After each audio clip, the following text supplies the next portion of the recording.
I'm Dr. Eric ClaVille, and this is the ClaVille Report, Law, Policy, and Politics.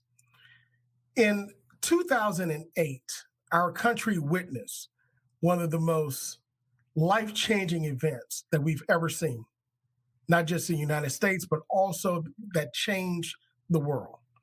And that's the election of the first Black president of the United States, former President Barack Obama.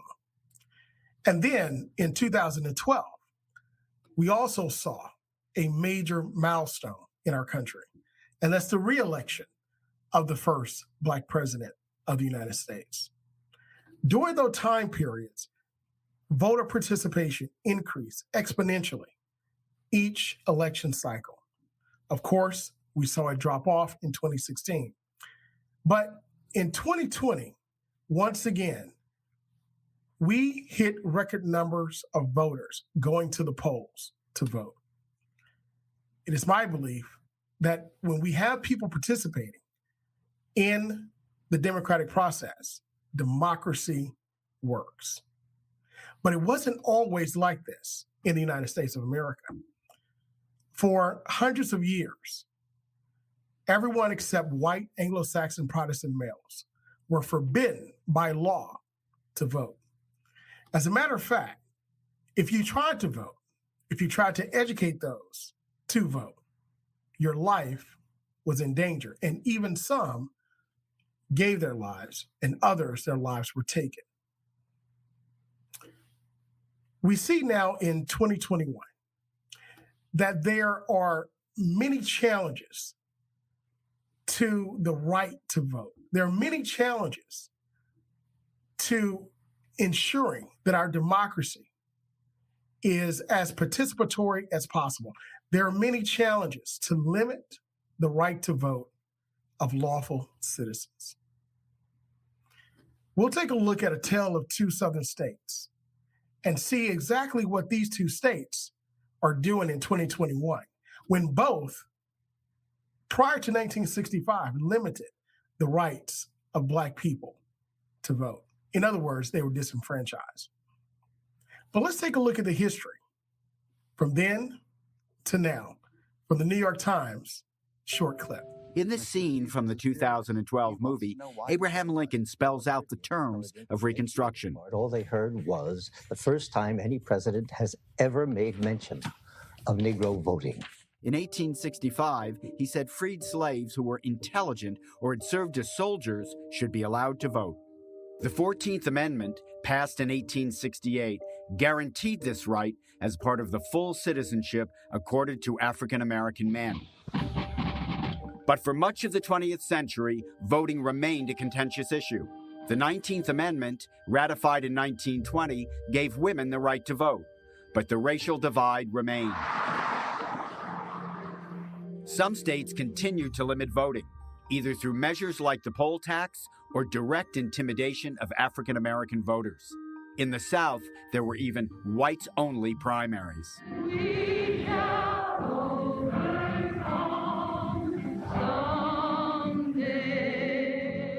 This is Sam Tannenhouse of the New York Times. The first modern Civil Rights Act was signed by President Eisenhower in 1957. It created a federal commission authorized to enforce voting rights. Senator Strom Thurmond conducted the longest filibuster in history, more than 24 hours, in an effort to thwart the bill. But it passed. The location for the meeting with Senator Rivers. Still, voting was not equal for all. Massive resistance in the Deep South was organized to keep blacks from the polls, and legal enforcement was hampered by all-white juries.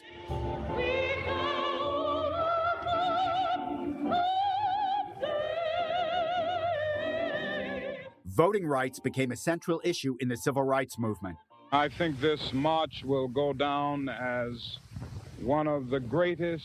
In 1965, the Reverend Martin Luther King Jr. led the march from Selma to Montgomery for better voting laws. The nation was shocked by images of the marchers being attacked. And less than 5 months later, President Lyndon Johnson signed the Voting Rights Act of 1965. It barred states and districts from curtailing the vote on the basis of race, color, or language. It is wrong deadly wrong to deny any of your fellow Americans the right to vote in this country. Sections 4 and 5 of the bill included special provisions to ensure fair voting practices in a number of states, most of them in the South. Voting rights advocates say some citizens there continue to be disenfranchised. But the Supreme Court's close ruling on Tuesday, striking down Section 4, suggests that conditions have changed since 1965, and it is left to Congress to reconsider the act.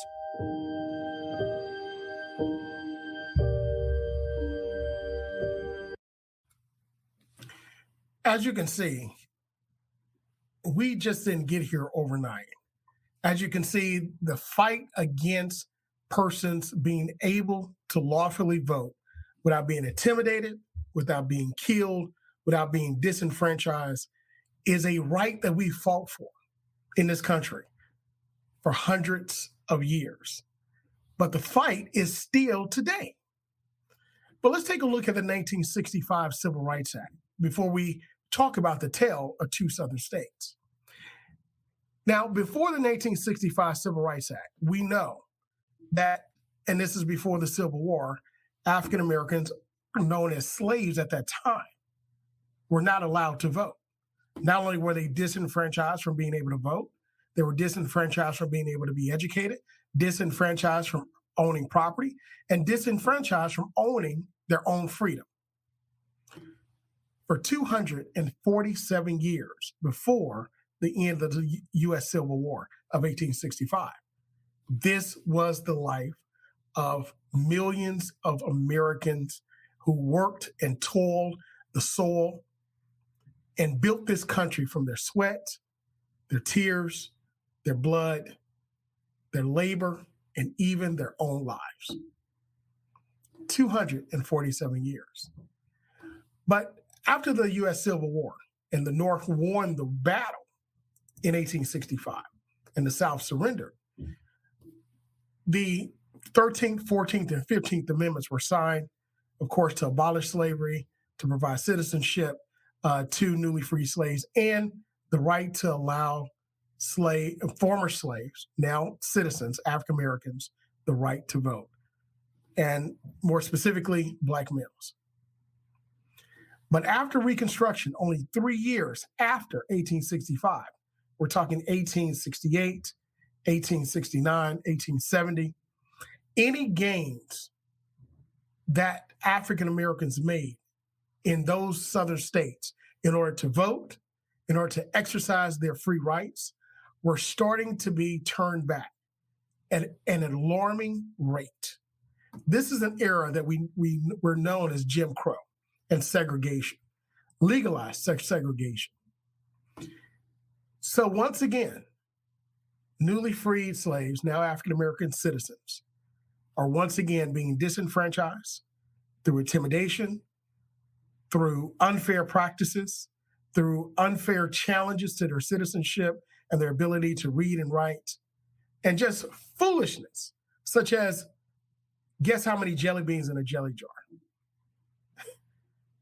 Also, a poll tax, which was also eliminated by an amendment of the U.S. Constitution as well. The literacy test, being able to read a certain document. Also a test in order to know what's in the Constitution, a constitutional test. And the grandfather clause. All of these requirements were placed upon African Americans just to cast their vote. Just to cast their vote, just to exercise their God-given rights and rights allowed by the law. I want that to sink in for a moment, because you have to ask yourself, why would a society, why would people, why would individuals fight so hard against another group of individuals, another group of people, not to exercise only one of their rights, and that's the right to vote? Only thing you're doing is casting a ballot, pressing a button, checking a box, bubbling in a circle, and dropping it into a box to allow it to be counted. That's it. But you have to ask yourself, if you fight so hard against me having that right and exercising that right, How important is that right? Well, it's very important. You see, the late John Lewis stated, and he believed, that the right to vote was the most powerful, non-violent weapon that we as citizens in our country have in America. And he was exactly right. Simply by casting a vote for the candidate of your choice, casting a vote for or against a law, casting your vote for or against an amendment, casting your vote, making your voice heard, will now start to dictate and control people, beliefs, and resources. It'll start to let individuals in society know what is and is not acceptable. It will start to allow communities and people who have been historically discriminated against start to have laws turned back and resources allocated to them so that they too can have an opportunity to live the American dream. That is the power of the vote. That power of the vote is the same power that banded together, we as a country were able to elect the first Black president of these United States. Notice I said first. And also the first Black woman vice president of these United States. That's the power of the vote. That's the power that those that seek to stop understand that we have. So through poll taxes, grandfather clauses, literacy tests, intimidation, and even death, these were the tactics from 1868 until roughly 1865 that were being executed on a daily and yearly basis, annual basis, to stop Blacks from voting. But during the civil rights era, the modern civil rights era, as we know it today, and we call it today, there's one piece of legislation that was passed which erased all of, and when I say erased, it was still on the books, but it erased the ability without penalty for individuals to suppress or discriminate against those with the right to vote. And that was the 1965 Voting Rights Act. What did it do? It outlawed discriminatory practices against voting that were adopted in many Southern states after the Civil War. And we've talked about many of these tactics that they utilized, such as poll tax, grandfather clause, literacy tests, also guessing the amount of jelly beans in a jar. In essence, this particular act enforced the 15th Amendment to the Constitution, an amendment that was signed almost 100 years after the signing of the Voting Rights Act of 1965. It took almost 100 years to provide the teeth, the enforcement to our society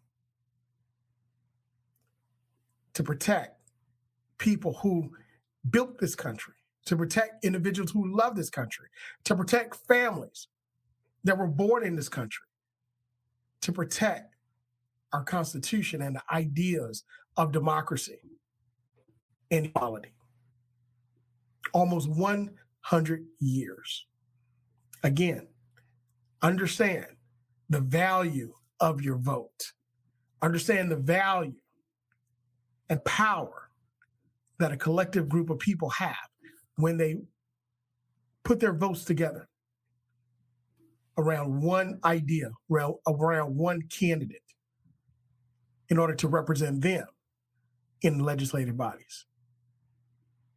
Yes, I agree with the late John Lewis.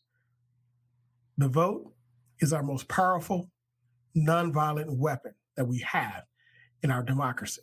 We must use it. We must use it wisely.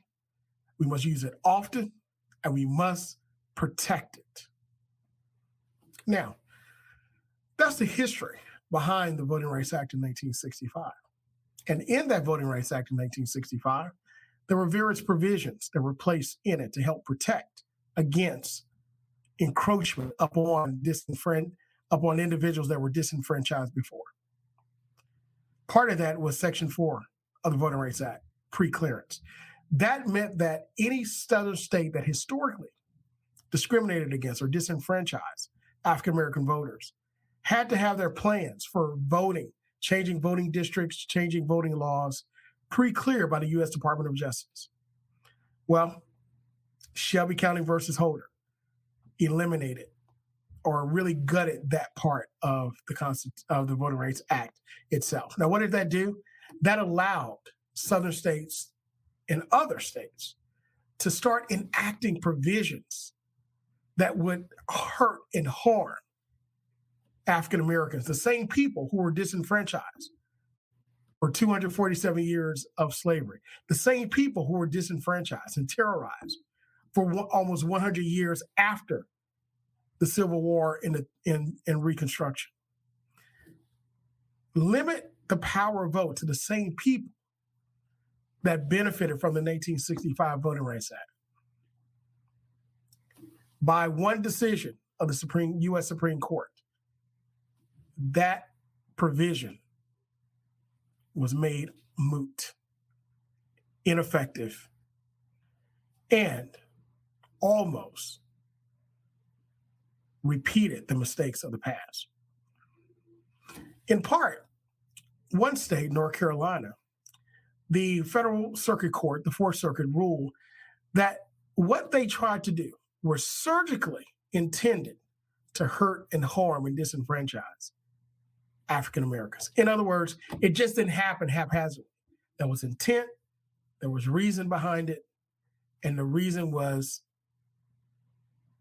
devastating to African Americans. There was no good behind it. So the federal court overturned what that law tried to do in North Carolina. But it's 2021. You would think that these various legislators in these states have learned their lesson. Well, you would be mistaken.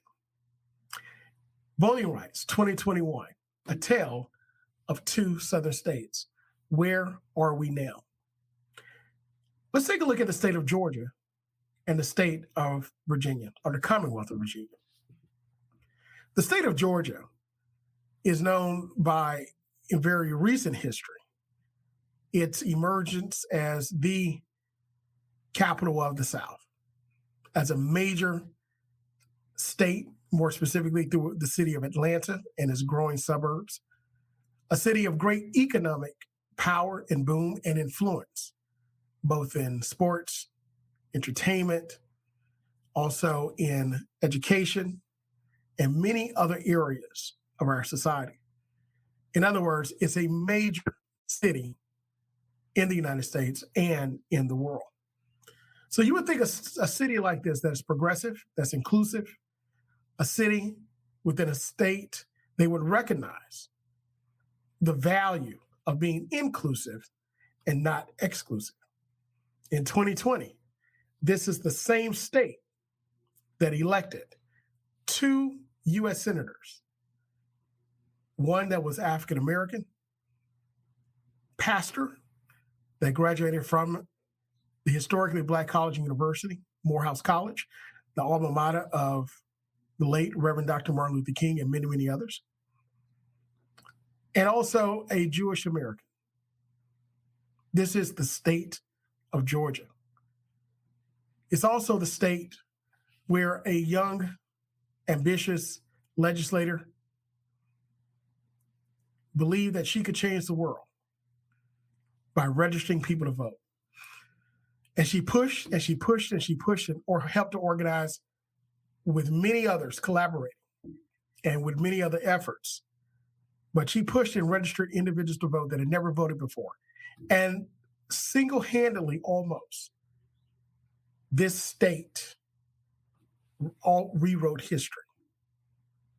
This state was one of the major southern states of the Confederacy that voted in the modern times for a Democratic president. Absolutely amazing, astonishing. So you would think that the legislators and the people of this state would say this is the new normal. This is the key to success. Include, don't exclude. You would think that individual with business prowess and the intellect that comes out of that area, that state, that city, would come to reason to say, this is the new model. But you would be wrong. As a matter of fact, almost immediately after the 2020 election, you had over 40 states pre-file over 250 bills limiting the access to the ballot or the right to vote. Georgia was one of them. But Georgia went a step further. Not only were the bills pre-filed, they were passed and signed into law by Governor Kemp. Some of the provisions in this GOP-backed measure, it drastically limited what we call drop boxes. That's where individuals can take their ballots, fill them out, and drop them in a box, very similar to how we drop letters in the mailbox, U.S. Postal Service. They limited those boxes. It was made for ease and access. We've done this for hundreds of years. We've carried mail from one neighborhood to the next state, even overseas. You would think it would be almost common sense that this would be good policy to have drop boxes. But the legislators, the GOP-backed legislators in Georgia said no. Also, it required proof of identity for absentee voting. Once again, you can't absentee vote unless you're on the voting rolls. You can't receive a ballot in the mail unless you're on the voting rolls.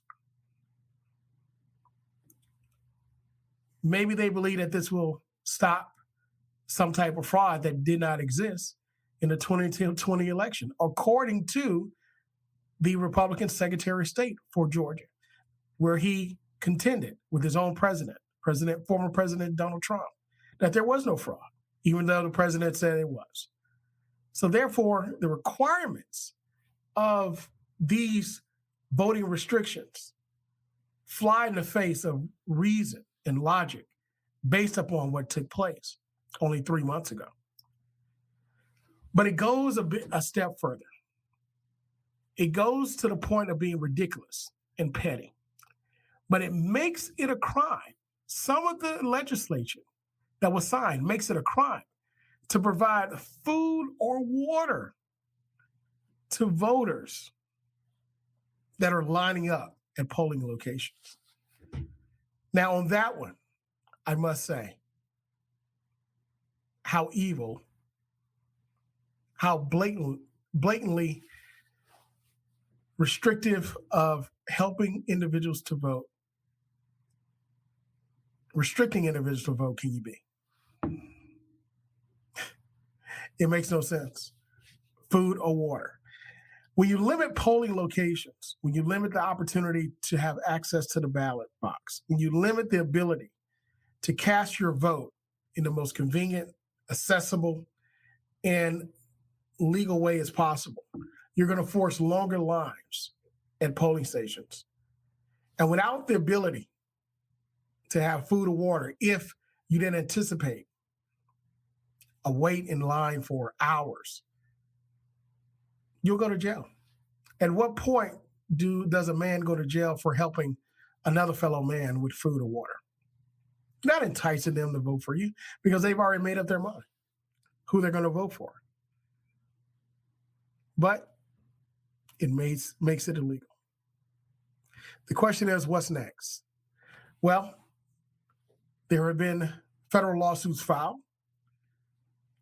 against these intentional discriminatory laws without evidence that they're needed to stop any type of fraud, and is only needed to stop individuals from voting for the other side.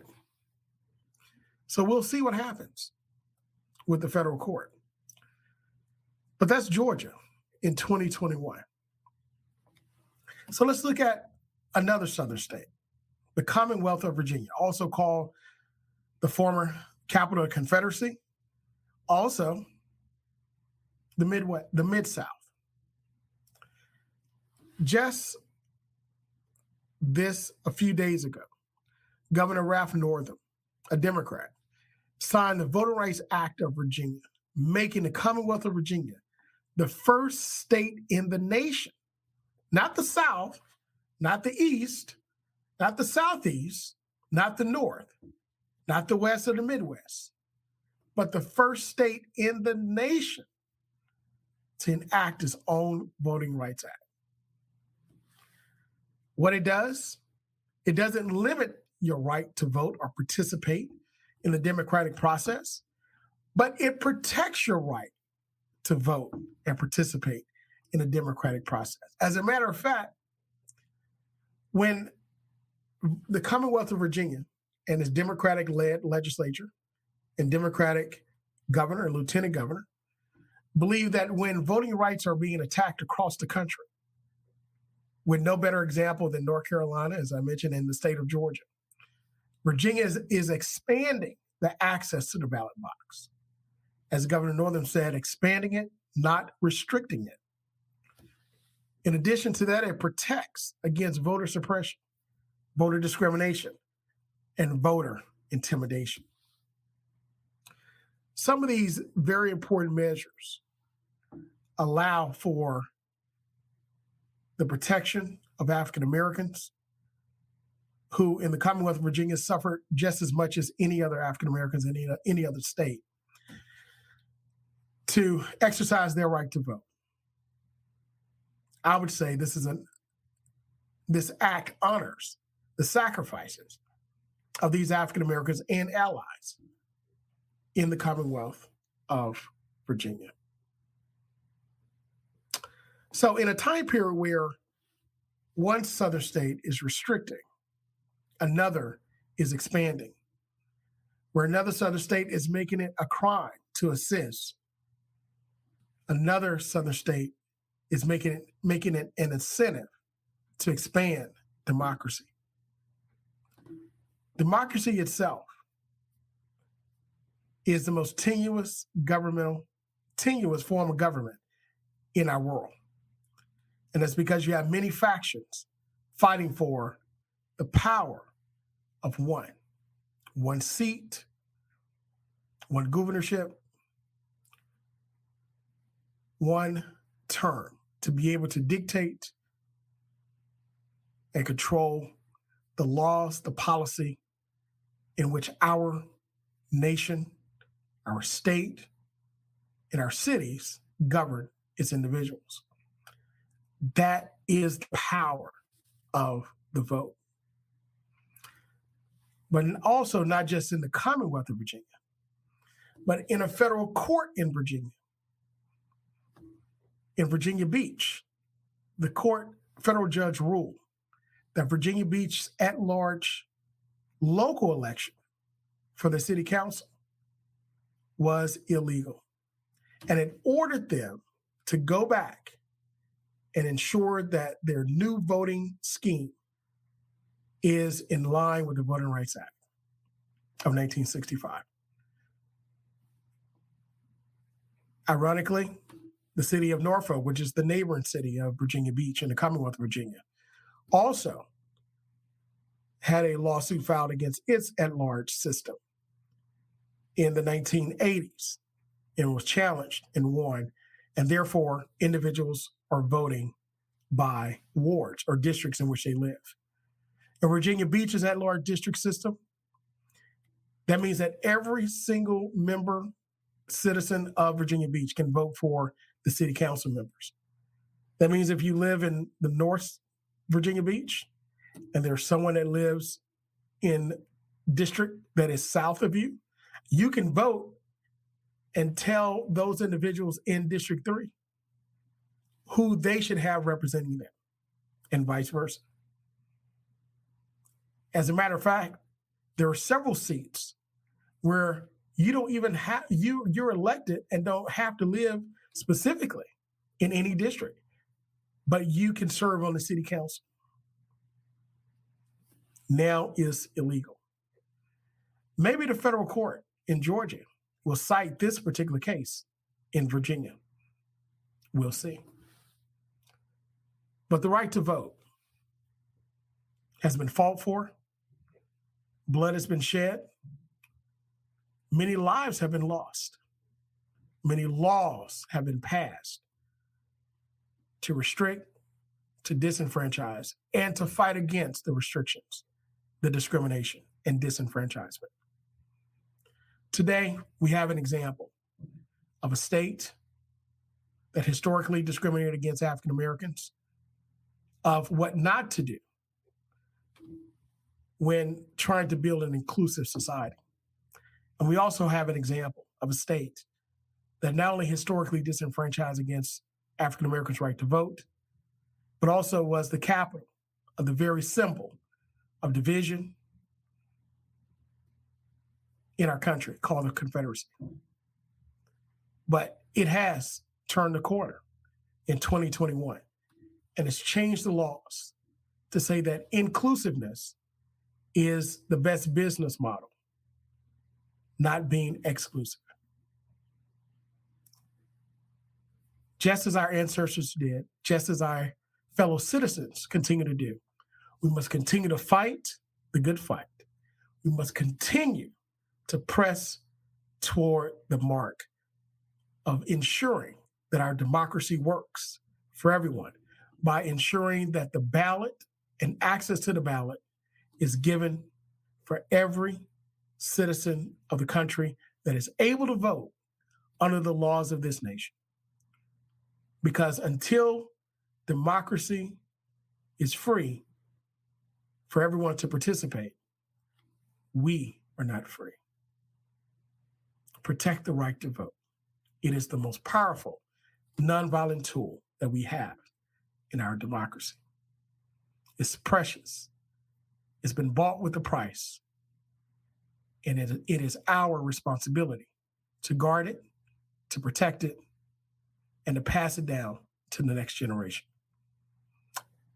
Thank you for listening to this ClaVille Report, Law, Policy, and Politics. We'll see you next time.